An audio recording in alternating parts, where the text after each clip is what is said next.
Siapa? Apakah itu beton? Siapa di sini? Keunggulan 3 ini, siapa yang punya? Baja, ya. Baja, guys. Berat minimum si baja. Waktu konstruksi minimum baja. Kenapa? Karena dia efisien, nggak perlu pakai setting time. Nggak perlu pakai curing-curingan 28 hari sampai kuat. Tidak perlu. Ya nggak? Didesain, kemudian dibawa ke fabrikasi, lalu di trial assembly, dibawa ke lapangan, pasang, jadi. Ya nggak? Tenaga kerja juga minimum dong, karena kita bisa menghemat tenaga kerja kan? Biaya manufakturnya juga. Nah, itulah kenapa baja sebenarnya lebih, saya bisa bilang baja itu sebenarnya lebih valuable daripada kamu menggunakan beton bertulang. Ya, tapi sayangnya di Indonesia masih dominan menggunakan beton. Sementara di luar negeri itu udah banyak sekali yang menggunakan baja sebagai struktur utamanya. Malah banyak sekarang yang di luar negeri itu pakai core foam, mau dibangun sebagai gedung bertingkat. Gitu. Ya, makanya kenapa saya kemarin disertasinya menggunakan core foam. Sebenarnya untuk um, apa ya, pemikiran saya ke masa depan. Semoga Indonesia bisa seperti itu someday. Tapi kita lihat aja ya, kita balik lagi ke sini. Gitu saya. Baja itu banyak banget keunggulannya, tapi karena kita lebih kepada kebiasaan, kita udah biasa pakai beton bertulang, udah tahu, udah ngerti ini pasti kalau segini dimensinya sekian, dimensi sekian, panjang sekian, tinggi sekian, dan mereka udah kebiasaan. Jadi kadang melepas sesuatu yang kebiasaan itu sulit, ya. Ya nggak? Sesuatu yang kebiasaan itu kan sulit ya dilepas karena ke zona nyaman mereka. Nggak mau ngambil, resiko. Lebih aman di zona nyaman. Padahal harusnya kalau mau lebih, mmm, teknologi, itu baja lebih bagus, ya. Nih, tuh. Oke, ringan, berkuatan tinggi, elastis, ductile, praktis. Nah, paling di sini yang kamu bisa lihat adalah ductile. Ductile itu apa, Bu? Ya, ductile itu adalah ulet atau liat. Jadi dia memberikan perubahan bentuk yang besar sebelum mencapai kehancuran. Ya, artinya tuh apa? Kalian bisa bayangkan suatu struktur baja berdeformasi. Jadi dikasih beban ya. Kita gambarin lagi biar enak penjelasannya. Ini misalkan struktur ya. Ini dari baja. Ada beban gempa di sini. Nah, kemudian dia kan ada sway, pergerakan nih. Ya, bergerak kan ke sana nih. Tuh, nih. Nah, semakin daktil baja kamu, struktur baja kamu, dia bergerak, nih dikasih gempa, dia hanya bergerak doang. Kiri, kanan, kiri, kanan, kiri, kanan, deformasi tuh. Tapi nggak runtuh, ya. Berdeformasi aja, tapi dia nggak runtuh, guys. Saat gempanya hilang, dia kembali lagi dalam posisi struktur tersebut. Tidak mengalami keruntuhan, mungkin kerusakan sedikit. Ya, ada yang terkelopek nih dindingnya, tapi nggak runtuh. Orang-orang masih bisa selamat, ya. Tapi kalau kamu menggunakan material yang getas, ini material getas ya, material getas. Kamu kasih gaya gempa, jangankan untuk berdeformasi, dia langsung kolaps. Nah, itulah yang dibilang lawannya ductile, brittle. Dia nggak getas, dia nggak ductile atau brittle, getas. Apa tuh yang getas? Beton. Contohnya, kamu udah kelap beton kan? Ya, naik, naik, naik. Udah klep beton kan, Nay? Terus kamu kasih tuh yang habis di curing 28 hari, kamu bebanin beban tekan kan? Iya nggak? Hancur nggak habis itu? Nah, itu namanya brittle, Nay. Makanya beton itu nggak bisa berdiri sendiri, dia membutuhkan tulangan baja.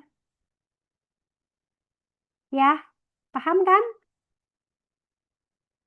Baja bisa berdiri sendiri tanpa beton. Tapi beton nggak bisa berdiri sendiri tanpa baja.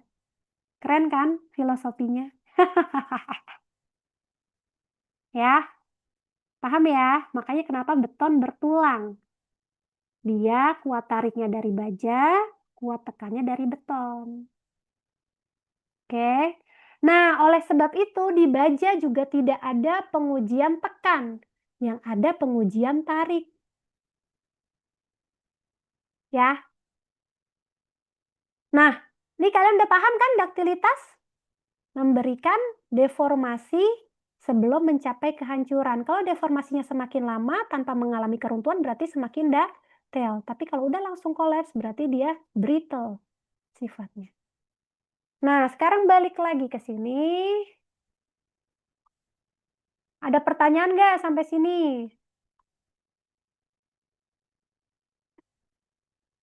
Ada pertanyaan nggak sampai sini? Jelas ya?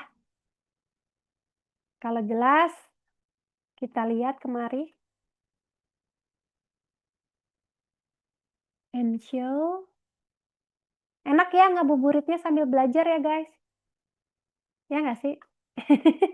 Iya Bu, nggak berasa. Iya nggak berasa ya?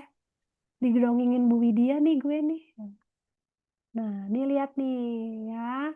Tadi ya, kita masih berhubungan sama yang tekan dan tarik ya guys. Kita kemari.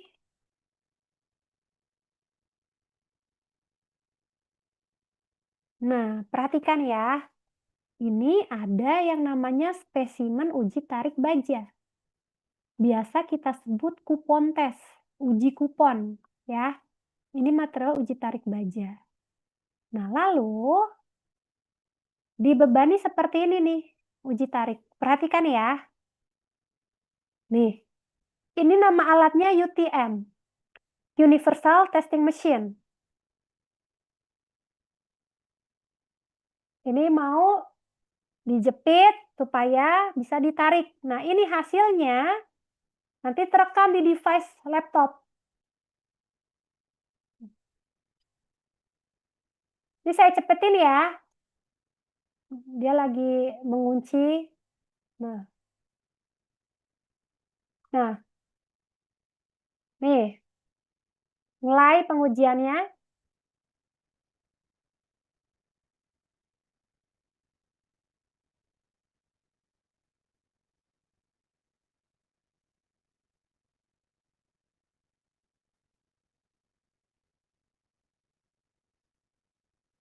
Ini saya cepetin ya.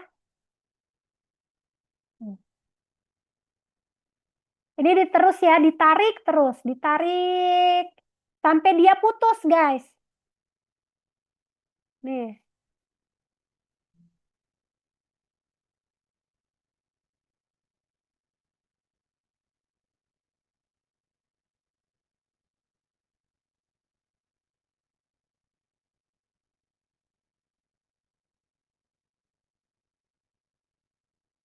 Nah, bunyi kan tadi cetek.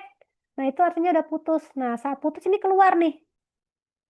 Nah, artinya selesai pengujiannya sampai sini, tapi kalau kita lihat sebelumnya, nah inilah yang dinamakan sifat material baja dari diagram dan tegangan yang terjadi. Ya, diagram dan tegangan yang terjadi ini terjadi seperti ini. Sampai dia akhirnya putus nih di atas ujung sini. Seperti apa putusnya? Seperti ini nih guys.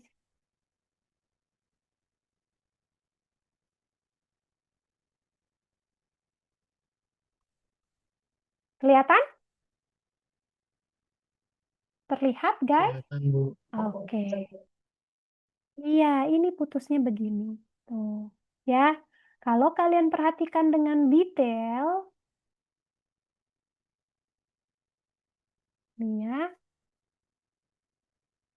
saat di posisi ini, nih dia mengecil. Tuh, set, mengecil. Tuh, ini juga mengecil. Tuh. Ya, ini kan tadi awalnya misalnya H, ya.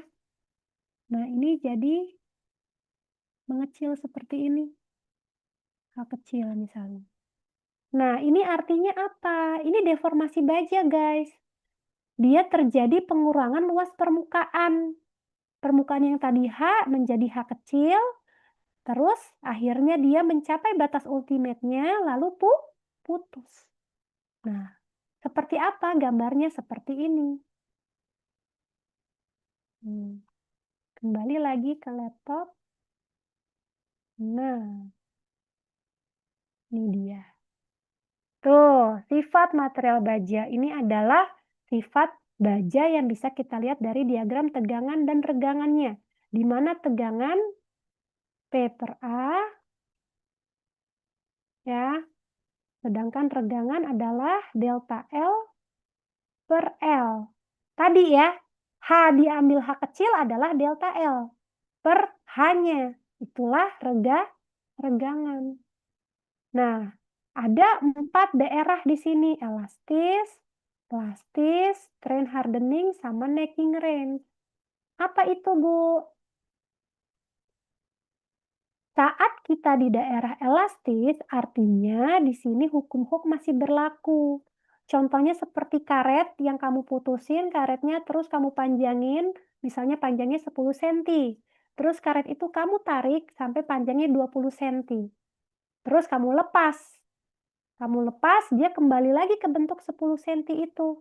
Nah, inilah di sini nih masih dalam batas linear, elastis. Kembali ke bentuk semula, belum berdeformasi. Beban ditiadakan, bisa kembali ke bentuk semula. Tapi kalau dia sudah mencapai leleh di sini, yaitu yield ya. Yield. Artinya sudah mencapai kelelehan, dia akan berdeformasi nih guys. Nah, daktilitas baja dilihat dari daerah plastis ini.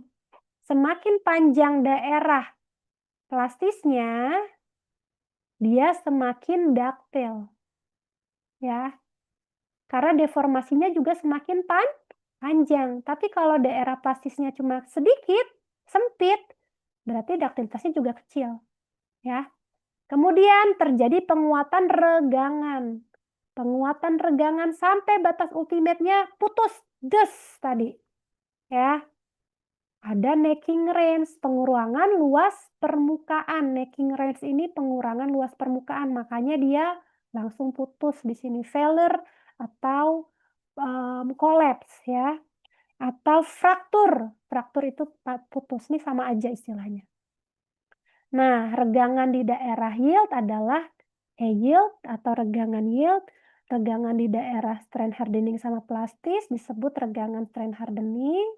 Lalu di batas ultimate strength, ini ya, ultimate strength, regangan ultimate, ya, ini adalah regangan ultimate. Sampai sini pertemuan kita hari ini. Apakah ada pertanyaan?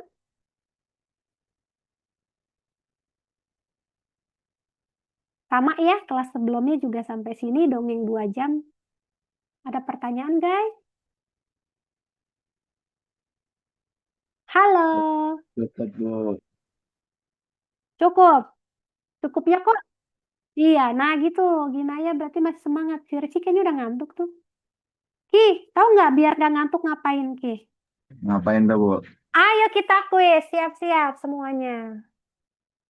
Tolong, Nay, dicatat siapa yang jawab duluan, nanti dapat 1 poin dari saya. Poinnya bisa ditukarkan menjadi nilai pada akhir semester ya. Oke, ya.